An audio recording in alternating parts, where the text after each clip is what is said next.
El némesis de Mijael Tal. Round 1. Let's play. Es bien sabido que Mijael Tal fue uno de los campeones mundiales más espectaculares, combinativos y creativos que este bello juego ha visto nacer. Sin embargo, el conductor de Blanca se convirtió en su némesis. Así es, literalmente era su kriptonita, ya que le ganaba con su propio estilo, extremadamente táctico. Alfil E2, A6, evitando los molestos saltos de caballo en la siciliana. Enroque de Rashid. Dama C7. F4, señal clarísima que se va a lanzar contra el mago de Riga. Caballo BD7. G4, es claro que este hombre no teme por la seguridad de su rey. No niega su estilo, ya que si te has dado cuenta lanzará un ataque muy similar a mi video anterior, que por cierto te recomiendo, búscalo aquí mismo en Tactical Chess como el verdugo de leyendas. B5 expandiéndose por el flanco de dama. A3, que impide el avance que expulsaría al caballo. Alfil B7 haciéndose de la gran diagonal, pero sobre todo montando presión sobre E4, con 2 piezas y un solo defensor. Rashid sabiamente decide aguantar el avance, ya que este sería un error catastrófico. Defiende con su alfil. Caballo C5, el mago de Riga buscando cualquier resquicio para sacar las increíbles. Aquí presiona más y más. Dama E2 que se suma a la defensa. Y sea como sea, el mago de momento está llevando la iniciativa. E5, que da un doble al caballo y peón. Rashid no captura, prefiere retirar su caballo, que entra con un doble a peones en F5. G6 que expulsa al caballo. Hasta este punto yo, que soy fan del mago de Riga, estoy sumamente orgulloso, ya que se ha hecho de la iniciativa y solo le permite defenderse a su némesis. F por E5, Doble táctica. que juega la intermedia, da doble al caballo y peón. Tú me atacas al caballo, pues yo también. D por E5. El mago de Riga es quien decide no entrar en los intercambios de caballos, y ahora que eliminaron a su atacante, es momento de sacar el caballo, y lo hace en H6. Y ese caballo, a pesar de que se ha ido a la orilla del tablero en donde menos funcionan, ahí será súper fastidioso, ya que de entrada toca G8, por donde pasaría el enroque del mago, impidiéndoselo totalmente. Y si decide eliminarlo, se recapturaría con el alfil, que también haría la misma función, impidiendo el enroque corto, dejándole solo la opción de enrocar en largo, un lado bastante descompuesto. Caballo E6. Alfil G2 que da un descubierto sobre el caballo con la torre, y prácticamente lo clava. Doble táctica. Si este se retira, torre y caballo convergen en F7, donde no dudaría en entrar como un cerdo en cristalería. Alfil G7 que protege a su caballo, para indirectamente proteger F7. Torre por F6, Triple táctica. sacrificando la calidad, con un pequeño doble a caballo y peón, con un tema de atracción. Alfil por F6, y una vez que ese alfil se queda a modo, caballo D5, dando un doble a dama y alfil.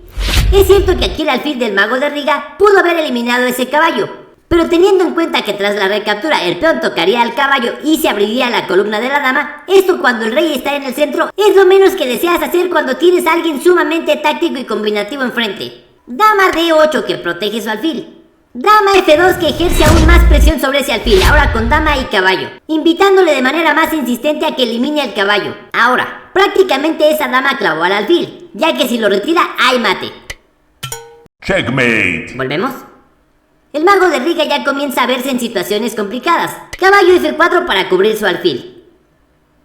Alfil por F4. E por F4, pensando que retomaría el mismo tema tras la captura del peón. Pero Rashid ha ido avanzando lentamente en la posición, ya que ha abierto más líneas y buscará aún más. E5, con un tema de atracción. Doble táctica. Es cierto que también abandona un defensor del caballo, pero toca al alfil. Alfil por E5. ¡Torre E1! Triple táctica. Sacrificio y atracción, ya que como dije, ese caballo solo tiene un defensor y 2 atacantes, al tiempo que clava al alfil. Aquí si el alfil captura el caballo, torre por E5 jaque, dando doble a rey y alfil. Y ahora es al revés, blancas tendría 2 atacantes sobre ese alfil y solo lo defiende la dama. Aquí pudieras pensar que el alfil en E6 sale del doble y cubre el jaque, y tienes razón, solo que esa torre quedaría indefensa. Volvemos. Por eso es que Mijael defiende su alfil con F6. ¡Caballo por F6! Doble táctica. Jaque con un momentáneo doble a rey y H7. Y aquí hay otro tema táctico que no está en el tablero. Se llama destrucción de la defensa. Dama por F6. Dama D4. Aprovechando que ese alfil está clavado y por ende no puede capturar la dama. Y prácticamente ese alfil ya se perdió, ya que no hay quien pueda incorporarse a la defensa. Pero más allá de ese alfil, hay temas aún más combinativos. Aquí se amenaza a entrar con jaque con la torre, lo cual una vez que se mueva el rey, dependiendo a dónde, la torre podría ir a buscarlo para que la dama dé un descubierto a la dama, ya sea ganando dama o incluso con temas de mate. Ante esa situación, el mago de Riga saca al rey para evitarlo. Torre por E5, amenazando con temas de descubierto que te comenté, o incluso con torre F5. Dama D8, que busca urgentemente el intercambio de damas, ya que pese a lo complicado de la posición, lleva calidad de más. Torre F5 jaque. Triple táctica. Esta era la posibilidad de la cual hablaba. Primero que nada es el sacrificio de torre. A su vez, lo hizo dentro de una jugada intermedia, ya que su dama por un instante queda en el aire y da un descubierto con la dama sobre la torre. G por F5, dama por H8 jaque. Rey E7, dama G7 jaque con doble a rey y peón, dejándole únicamente 3 opciones al mago de Riga. Hasta este punto aún tenía esperanzas, pero sin lugar a duda lo sorprendieron, ya que en las 3 opciones pierde. Tenemos rey D6, rey E8 y rey E6. Comenzamos con D6, ahí se estaría poniendo solo para que el caballo dé un doble a rey y dama, y el juego se acabó. ¿Volvemos? A rey E8 se pone ante el mate en F7. Checkmate. ¿Volvemos? Así que jugó rey E6, y aquí es donde muy a mi pesar terminan con el ex campeón. G por F5 jaque. Si bien no es mate, pero observa cómo casi todo está controlado, dejándole únicamente D6. Mijael Tal se rinde, ya que como te comenté antes, en esa casilla hay un doble y perdería la dama, y ya solo sería cuestión de unas cuantas jugadas para que le den mate. You win.